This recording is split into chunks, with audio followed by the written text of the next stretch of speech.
Harbour, Newfoundland. This is where I was born and raised and lived until I was 18, till I went to St. John's and started going to Memorial University, where I went with the other lads in Great Big Sea.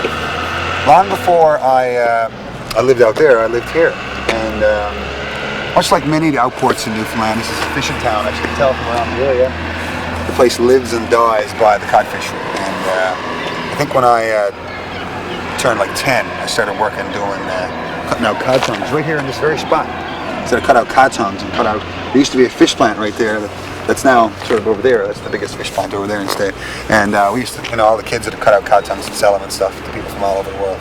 It was very cool, my first foray into commercialism. Even from my earliest memories of childhood, I remember learning traditional songs and hearing traditional music, and a typical Christmas party at my house or any other house always involved people sitting in the living room or sitting in the kitchen and sharing songs. And I know in my case my father was at one time played in a band called the Kitty Vitty Cayley Band, and they were doing just that. They were playing a lot of traditional music.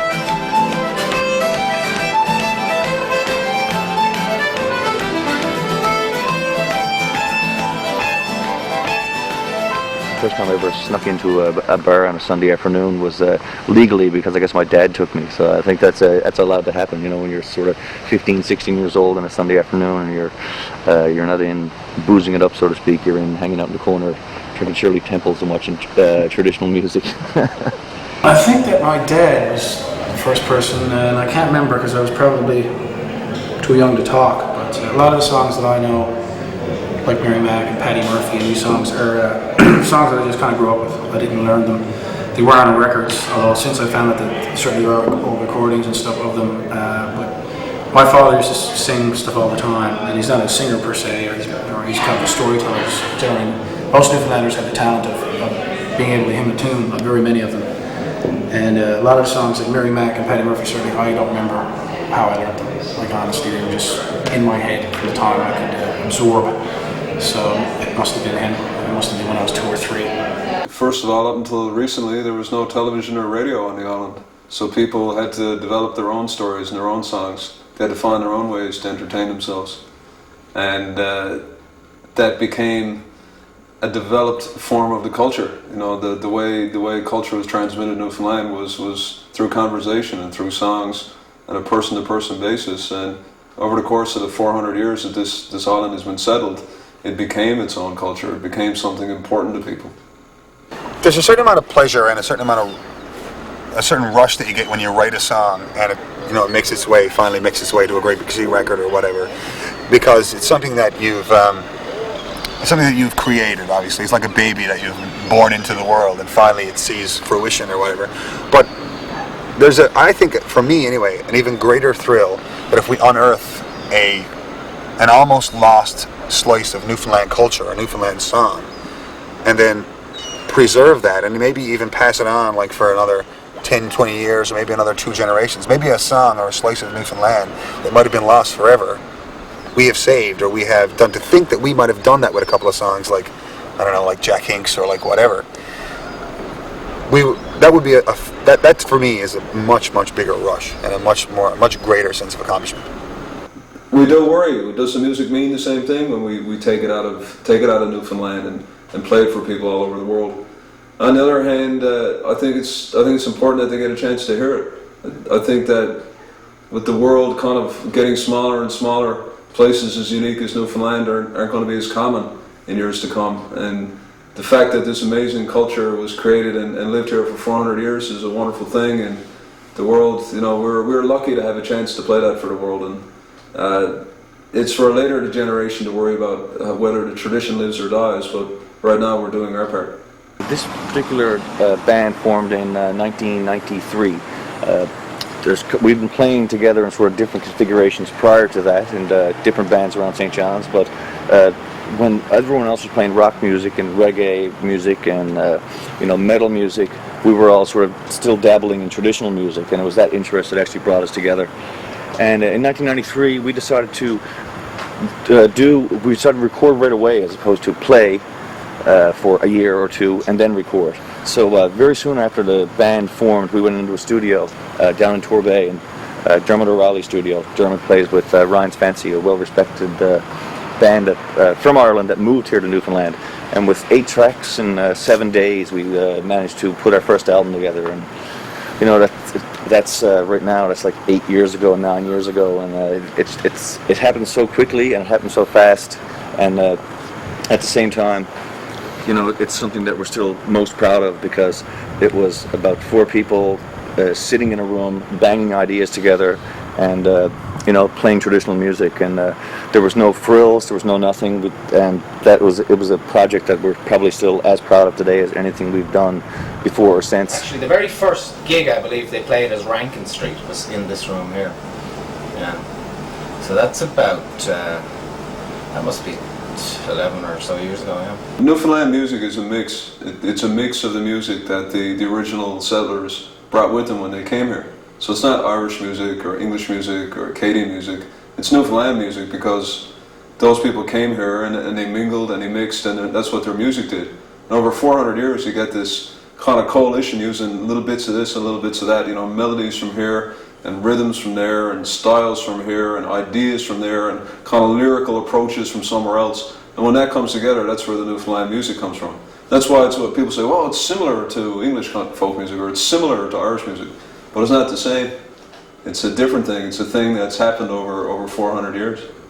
Well, to live in Newfoundland, it's a beautiful, terribly beautiful place, because it's very rugged, and a lot of the songs deal with ship disasters and natural disasters like tidal waves. The song Great Big Sea, where we took our name, is about a tidal wave that killed several people not so long ago. And the songs were dealt to deal with hardships, and they were sung happily. They tell the story, sad story, we'll sing it so we can dance, because we don't really want to dwell on it. We want to have a party tonight, we're going to go dancing and stuff. So it's a very ironic sense of humor that we have. Music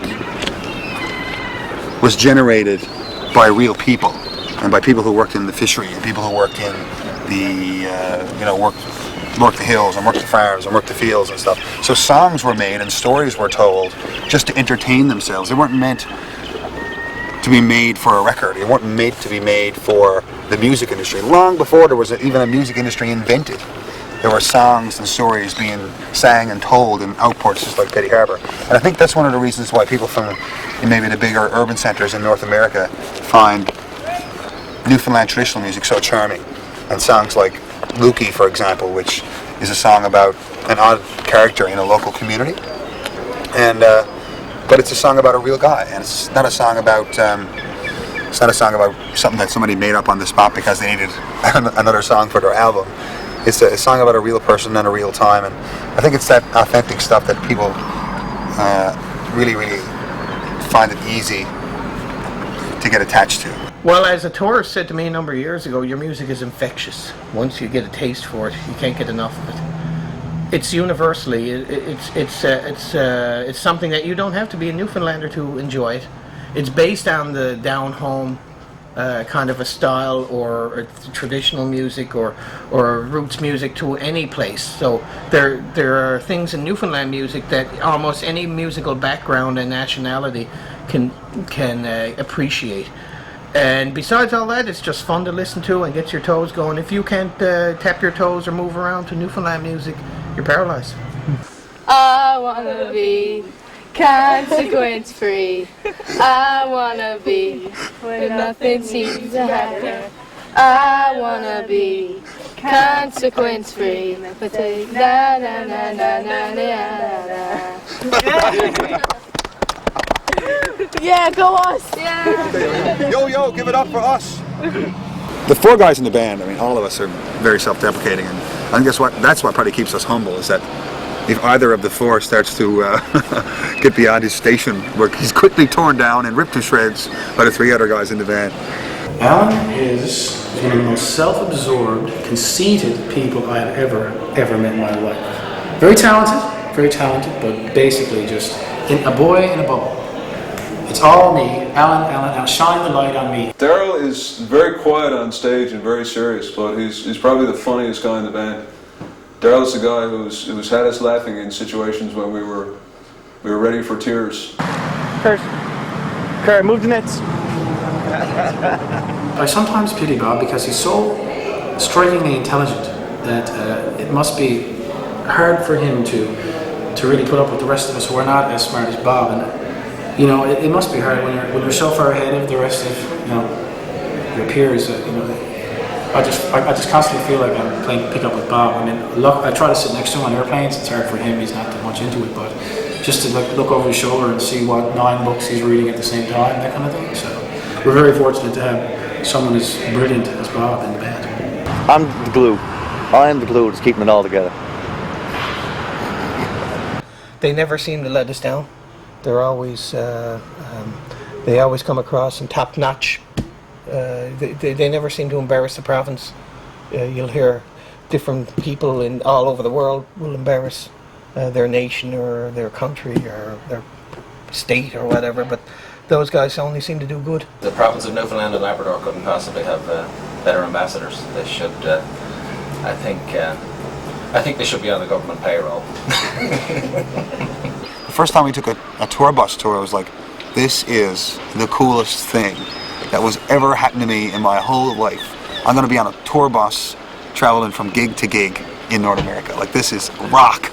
And then about 2 days into it, you realize I'm camping. Like, I went from having a car in a hotel room to sleeping in a coffin at 65 kilometers an hour. I remember our first road trip to Germany. We had A, no money, B, no audience, C, no record company, you know, etc., etc., etc. And in the middle of it all, our van broke down on the Autobahn, and we had to push it off the Autobahn into the Black Forest. You know, we're all standing around there, you know, not knowing whether to cry or what. And I remember Daryl just had this stream of funny jokes about the van breaking down. At the end of it, that's what you remember. You remember how funny Daryl was in that horrible situation. I remember the first concerts I ever saw. The first concert I ever saw was the Wonderful Grand Band, and it was a Newfoundland band that was extremely popular because of their live performance. They came on stage, they played traditional music, and people left humming traditional songs. And as a kid growing up and thinking that traditional music is something that should only be sung in the house and then sort of forgotten about, and then you tune on your radio and that's what you sing, it's a revelation to actually go out and see that it can actually be enjoyed and appreciated by so many people. And we've taken that from the small scale of it occurring in Newfoundland and in St. John's to going to Essen in Germany and going to Victoria, BC, going to Cincinnati, Ohio, and doing actually the same thing. We love the music, we're confident enough in the music that it spoke for itself, and all we got to do is get in the van and get out there, get on the road, and get playing in front of people, and people will enjoy it just as much in Newfoundland as they will in Essen.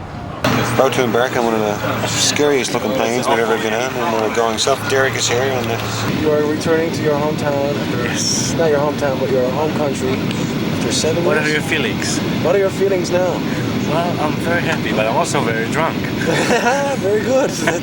Ball chop. Lugans right where in Luganville. We travel all over the world, ladies and gentlemen, and we can find drunk Lugans anywhere. Everywhere. Didn't work across the sea, Sean. There wasn't much to that at all. Maybe a little shake it up, maybe, yeah. I'm actually a little bit disappointed. I figured at least we get a strip search. So I wanted, my arse was ready for the rubber glove. Oh, man. I think I can speak for everybody in the band when I say that we all love playing live, and we love for people to get involved. And all the bands that I saw growing up that I liked the most were ones that made their concerts things that you did and not things that you saw. And I always admired that. I always admired that in entertainers that, you know, made sure that their concert wasn't just a music recital, that it was, you know, an event that people did and participated in, and, you know, gave the audience the opportunity to make the concert even more special by being really involved in it. So I've always been a fan of that. Well, we look at, you know, a concert is something you do, it's not something you see. The most boring thing in the world to us is to look out and see you know, a crowd of people sort of sitting there with their arms folded, staring back at us. That's not fun for us. You know, we want people to join in the concert, to sing with us, not just to clap and walk away and buy a record at the end, but to walk away having done something rather than just having been somewhere. And, you know, the things that you do, the things that you participate in, that's the things you really enjoy. You know, and get your hands dirty, that's when you really have fun. Why do we love playing live? It's simple. It's because of the fans. They come out, they're there to enjoy the event, and that's what it is, an event that not only we're participating in and performing in, but the people and the fans who come to see the show are there with us every step of the way. Will you sing with us? Will you sing with us?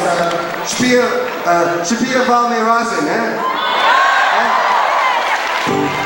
I'll teach you a song from Newfoundland. It goes very simple. After me, you say, aha, me boys, a riddle I day. Aha, me boys, a riddle I day. Aha, me boys, a riddle I day. Aha, me boys, a riddle I day. Aha, me boys, a riddle I day. Can I say?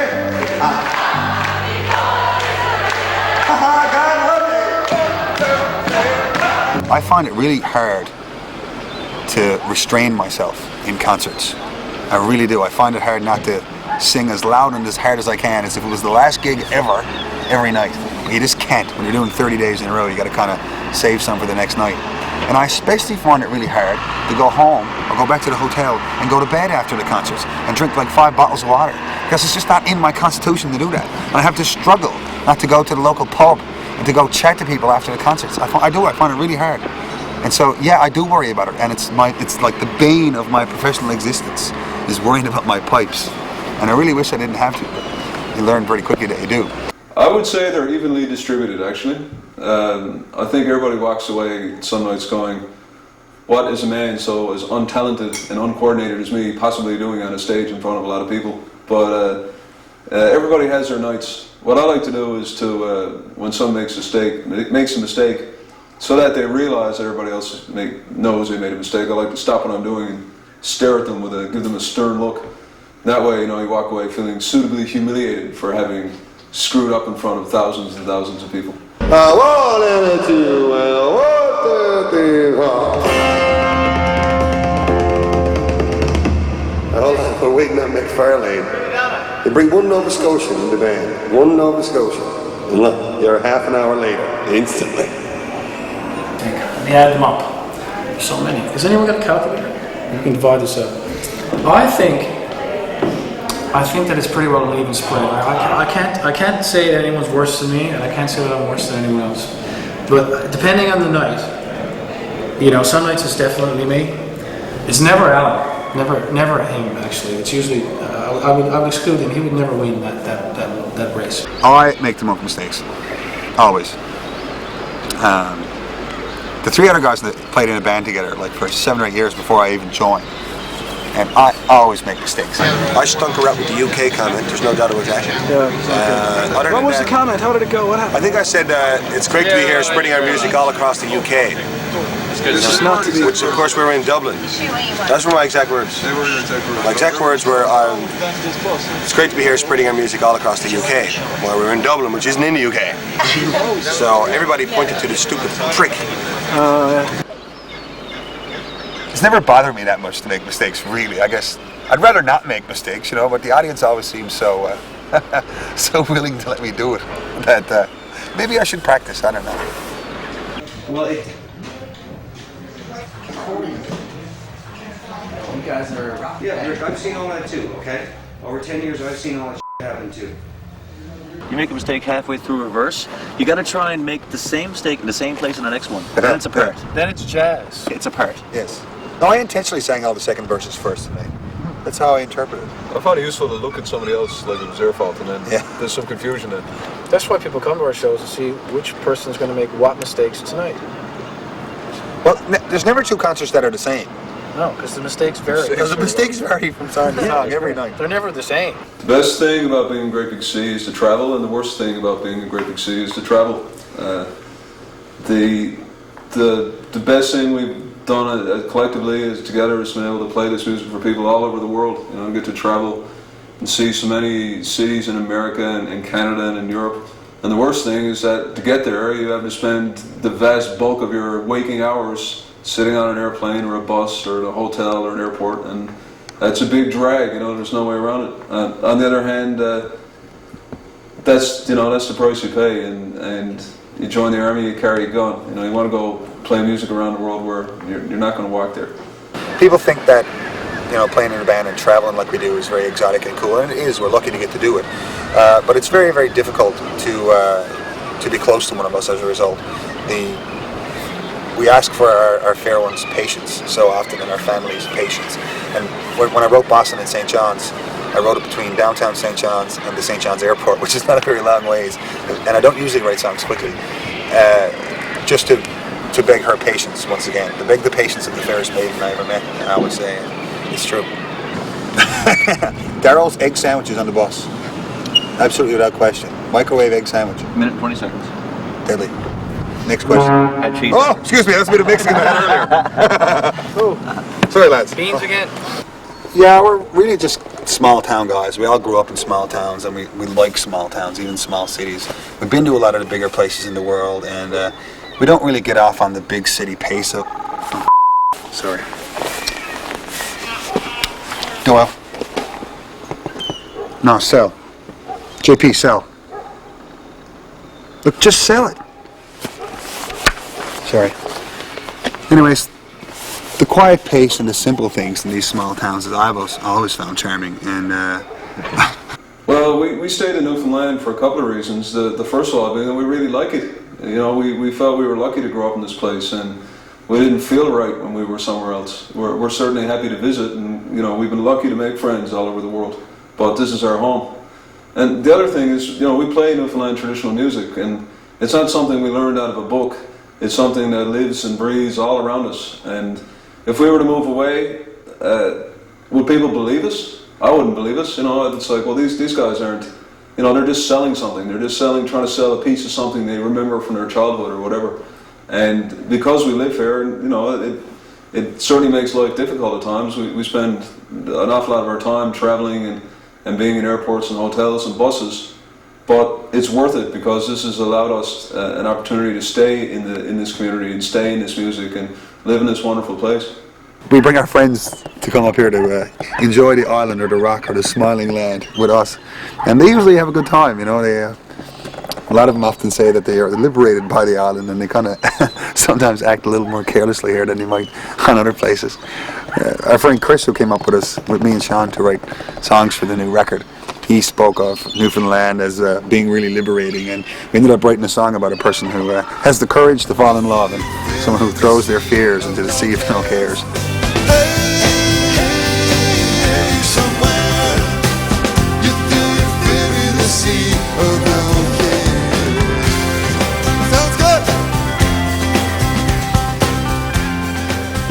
I always wanted to play hockey. I didn't really want to be in a band. I just wasn't good enough. And luckily these guys kind of took me in. And I still get to play the odd game of hockey, which you guys are gratefully coming down to see, because you found I'm not a terribly good hockey player, but I love to play. And that's what I thought my calling was in life, but it wasn't to be. Our manager is concerned that we'll get hurt, but we're not. I mean, you can't not play hockey just because you're afraid to get hurt. We wear all our equipment and masks and stuff, and I guess you're in more danger than I am in many ways. Well, goalies get hurt a lot less than anybody else in any other sport. That's statistically true, actually. Yeah? Well, I didn't think. It's statistically proven, according to Ken Dry, said this, that goalies are the safest people in professional sports. I guess next to like badminton players or something. Yeah. As long as you don't hurt our fingers and stuff, I think we'll be okay. You know, I got a friend in Denmark who is a guitar player. And he broke his 2 fingers and required like 6 months recovery after 2 surgeries, and that was getting off his pedal bike. You know, so it's like, what can you really do? If an accident is going to happen, it's going to happen. You know, like protect yourself as much as you can. And you know, what do you do? Go your whole life? You know, I'd like to play hockey, but you know, I'm afraid I'll nick my finger or something. You know, like, just because like a puck's flying at you 90 miles an hour doesn't mean you're going to necessarily it's so rare that increase the odds. As you can tell by my play, it's so rare that I actually touch the puck. Oh my. I'm not going to quit anyway. No. I quit music before I quit hockey, and that's the truth. Yeah. We like playing music for a living, but you know, we have a fantasy that we're going to get the call. One of these days, we're going to get the call. Yeah. You know, right up to Toronto. It ain't over till it's over. You know, we gave 110% out there. You know, we got a good group of guys here, and we're just trying hard. You know, thanks for the fan support. Well, you know, where's Bob Cole when you need? There's tons of goals that gets in every game. You know, and I like to play goal, but I'm not so good at it. I don't like Curtis Joseph or something like that, you know. And what rats me is that I bet he actually sings like Ordinary Day better than me as well. He doesn't know what to do. He fakes it. Oh! Holy gee! Well, there's a... You're hurt though, right? You're hurt. My groin just fell off on the ground. I think that's it for us. We just do the warm-up. This is why I play guitar for a living. And maybe that's to answer your question, when we're going to give it up, when we play a good one. When we play a good show, like no one messes up, that's the goal, buzz. We're finally finished off there. There's nothing left to do. We're all going to stand in front of the van one day and it's going to be, you know what? I just can't sit next to you for one more day. And that'll be it. Everyone go, yeah, you know, that's it. I'm out here. I'm done. And that'll be the end of the band. It'll be one trip too many, one bus ride too many, or one van argument too many. People did not expect us to get very far. I mean, we're 4 young people are playing traditional music in a land where, you know, it's rock and roll is working. You know, rock and roll has been played on the radio. You know, 4 guys decide to not to listen to anybody else and go out and do it anyway. And you know, we did it. We managed to see a lot of this world that we wouldn't have gotten to otherwise. And that's the most proud of it. They say that the hardest thing about being in a band is staying in a band, and staying a band. Longevity is seems to be the most. Your time's coming short. One more word.